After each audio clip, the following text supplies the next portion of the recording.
Garuda ini jaraknya jauh-jauh, tidak sama. Jadi dia selain searah, jaraknya berjauhan. Sehingga motif seperti ini diharapkan bisa digunakan oleh orang-orang yang memang mempunyai badan agak besar, extra large gitu ya. Bukan yang kecil-kecil, meskipun parangnya ini kecil, tetapi karena gerudanya besar, sehingga kalau kita letakkan pola, maka kita harus mencari satu motif di tengah untuk tengah belakang.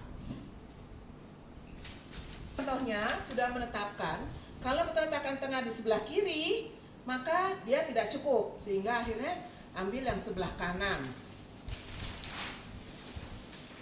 Maka pola yang sudah kita persiapkan, tengah belakang ini kita letakkan pada tanda yang sudah kita beri tanda ini, julujuran, ini tengah belakang. Kita letakkan lurus, kita buka. Nah, kemudian kalau sudah seperti ini, maka kita akan letakkan juga pola sisinya, sisi sebelah kiri. Nah ini, ya, letak panggul harus berhimpitan, harus tidak boleh berhimpitan sehingga nanti sempit, gitu ya. Nah ini seperti ini. Kemudian belah lagi, seperti ini posisinya sehingga bisa menambah 1 atau 2 wiru. Nah itu nggak masalah, bisa. Kemudian di sebelah kanannya lagi sama kita letakkan demikian, panggul berdekatan tapi sejajar, tidak boleh berhimpitan, bertumpuk-tumpukan. Nah dengan demikian kita dapatkan kain lipatannya adalah sebelah sini. Nah kita lipat dengan posisi seperti ini, maka bagian belakang kan harus 2 lembar sehingga dia harus disambung dengan bahan kuring. Kain bawah harus serong 5-7 cm.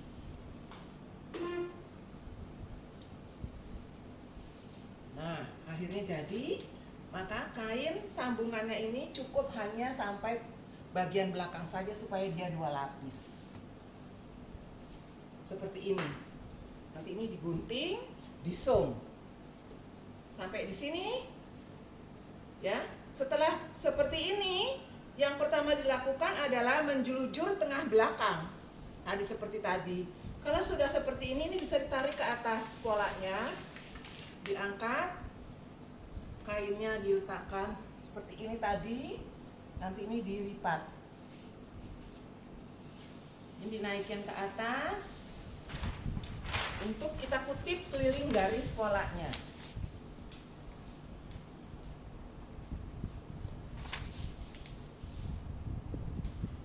Kalau kita tadi mencari posisi letak kain yang sebenarnya di mana. Nah, dia seperti ini. Polanya. Ini nanti dilipat, digunting, dilipat ke dalam, dan harus membentuk dada. Nah, setelah ini semua siluetnya, garis luarnya, tanda-tanda ini semua dijulujur. Harus dijulujur. Nah ini satu bentuk motif yang besar. Bagaimana dengan motif yang sama-sama searah tetapi rapat tidak besar? Mari kita lihat. Udah? Bisa mulai? Ya, oke. Motifnya sama, searah dan lurus. Harus ada salah satu motif ini mana yang menjadi tengah belakang. Kita tinggal meletakkan saja mulai dari pola bagian kiri, bawah harus lurus. Kemudian tengah belakang. Nah, tengah belakang ini apakah di motif yang hitam ini teruntung, apa di motif yang putih atau yang coklat. Nah, kita lihat. Nah, ternyata ini harus tengah belakangnya adalah di garis yang teruntung, motif teruntung seperti ini. Kita lihat apakah ini harus nyambung atau tidak.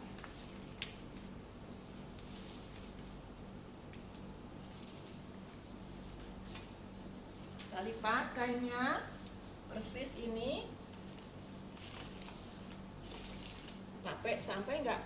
Ternyata juga harus menyambung karena sebagian bokong ini bagian belakang tidak kena kain ini. Jadi ini harus dilapis juga dengan kuring.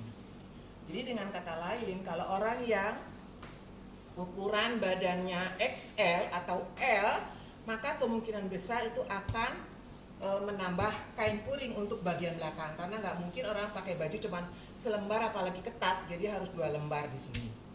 Ini kasus motifnya sama searah, ini rapat-rapat, yang tadi jarang-jarang, tapi kasusnya ternyata sama. Dia memerlukan tambahan kain untuk bagian belakang supaya dia 2 lapis. Oke. Sekarang kita masuk pada motif kain yang lereng. Nah, untuk kasus motif kain seperti ini atau lereng yang besar ataupun lereng yang kecil, ini tidak memerlukan biasanya sambungan kain kecuali yang XL tadi. Dan kita tidak mengatur motif, ya, langsung meletakkan mengukur. Jadi langsung mengukur berapa lingkar panggul. Jadi kain kita siapkan sesuai dengan lingkar panggul ditambah 15.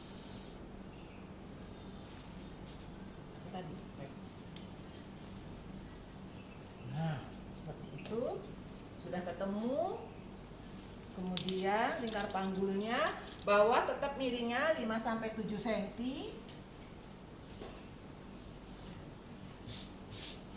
Nah, langkah berikutnya ini bisa langsung disong, karena kita tidak menghitung kebutuhan sesuai mengatur motif. Ini langsung disong. Dan kita langsung meletakkan pola.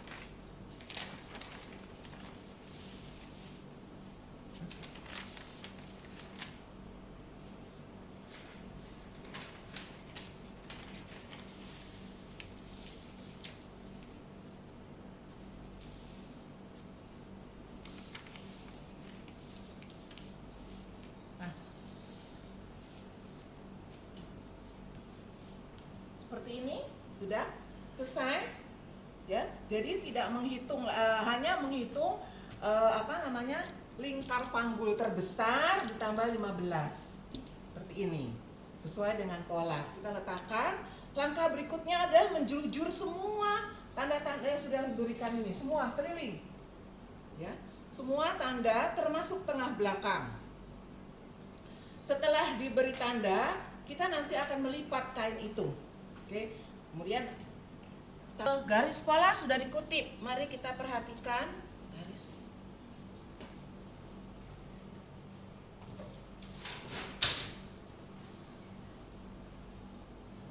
Karena dijelujur dengan benang putih sehingga harus dipandu. Ini tengah muka, ini garis panggul kedua, garis panggul pertama, kemudian ini garis pinggang, kemudian ini kupnat, ini sisi. Terus ini panggul, ya. Ini juga kupnat, ini kupnat tengah belakang, ini tengah belakang. Ya, tuh sudah. Nah, kemudian sekarang kita mulai melipat, ya. Kalau sudah seperti ini sebenarnya harusnya dijahit dulu. Ya, dijahit kupnat-kupnatnya ini. Setelah kupnat-kupnat dijahit, nanti baru kita akan lakukan pemasangan karet, melipat dan memasang karet. Ini contoh yang sudah Oke, perhatikan ini kupnat-kupnat yang sudah dijahit. Ini depan, ya, kemudian sisi depan, kanan, sisi, kupnat belakang, tengah belakang, kupnat belakang, sisi, dan ini ada kupnat 1 juga. Nah, setelah itu perhatikan tanda-tanda pola yang sudah dikutip. Ini tengah muka, ini garis panggul kedua, panggul pertama, ini sisi depan, sisi belakang, tengah belakang, ini ada TB tulisannya, ini sisi belakang, sisi muka. Mari sekarang kita akan melipat kain. Lipatan pertama tolong diperhatikan. Dari TB tengah belakang ini ada garis sisinya. Garis sisi ini yang kita lipat.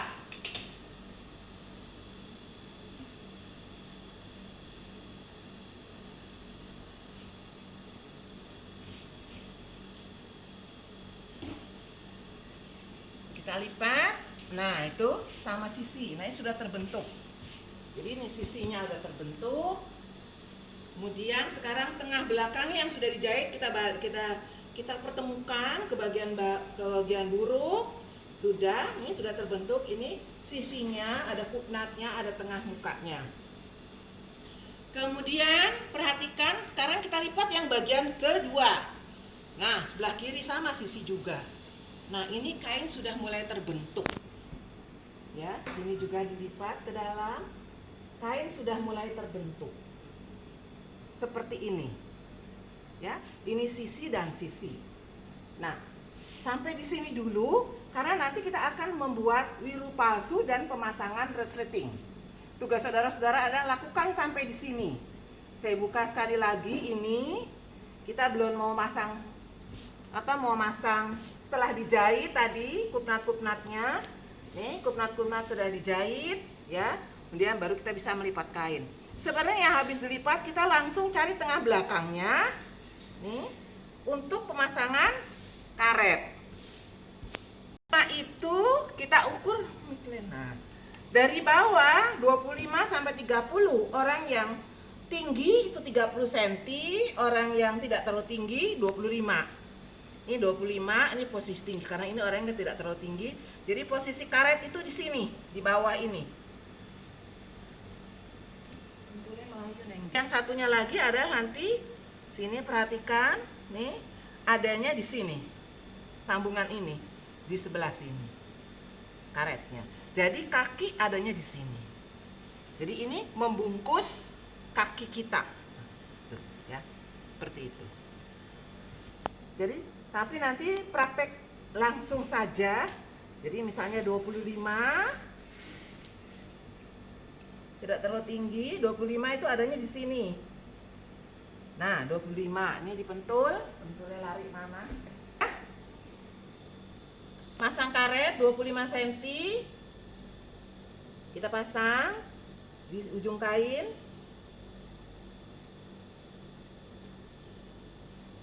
Terus masukin ke dalam. Karet berikutnya ada di tengah. Nah, ini. Tengah belakang. Di sini. Ambil hanya 1 lembar.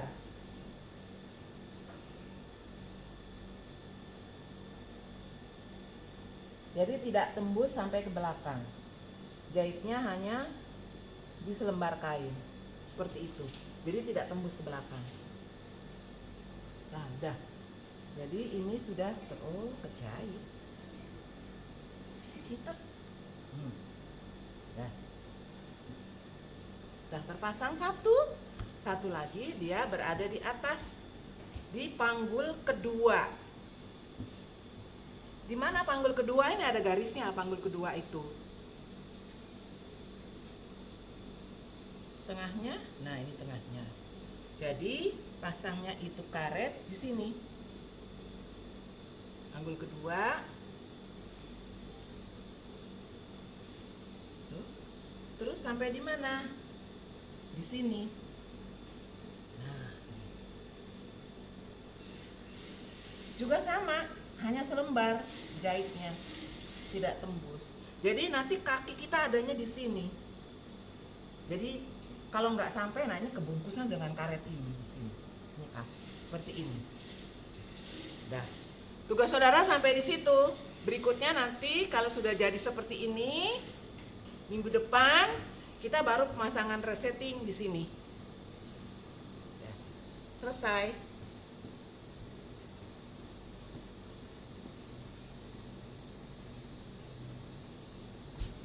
Tinggal pasang resetting. Ini lurus.